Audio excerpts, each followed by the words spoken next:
নমস্কার বন্ধুরা, আবার একটি নতুন রেসিপি নিয়ে তোমাদের সামনে হাজির হয়েছি। দেখো আজকে আমি বানাবো, এটা তোমরা ডাল তড়কাও বলতে পারো, ডাল ফ্রাইও বলতে পারো। প্রথমে ডালটাকে আমি সারা রাত ভিজিয়ে রেখেছিলাম, রেখে দেন 5টা সিটি দিয়ে নিয়েছি কুকারে। তারপরে দেখতেই পাচ্ছ পেঁয়াজ, আদা, রসুন, টমেটো সব আমি কুচি করে, তারপরে যেগুলো বাটা সেগুলো শিলনোড়ায় বেটে তেল গরম করে তাতে তেজপাতা, শুকনো লঙ্কা আর জিরে ফোড়ন দিলাম। তারপরে কিছুটা কুচো পেঁয়াজ ফোড়ন দিয়ে ভাজা ভাজা করে, পেঁয়াজটা প্রথমে ভাজা ভাজা করে নিয়ে তার মধ্যে টমেটো বাটা, আদা, রসুন, কাঁচা লঙ্কা বাটা একে একে দিয়ে ভালোভাবে কষিয়ে নিতে হবে। আর দেন দেখো লঙ্কার গুঁড়ো, ধনের গুঁড়ো, জিরের গুঁড়ো, হলুদ গুঁড়ো একটা বাটির মধ্যে জল দিয়ে মিশিয়ে নিয়ে সব একসাথে ভালো করে কষিয়ে নিলাম।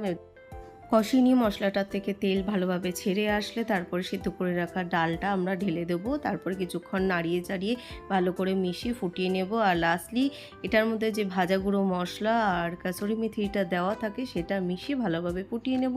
তো আমার ডাল ফ্রাই রেডি। রুটি, তার সাথে ডাল ফ্রাই, পেঁয়াজ আর মার হাতের মিষ্টি মিষ্টি আমলকির আচার দিয়ে সার্ভ আমাদের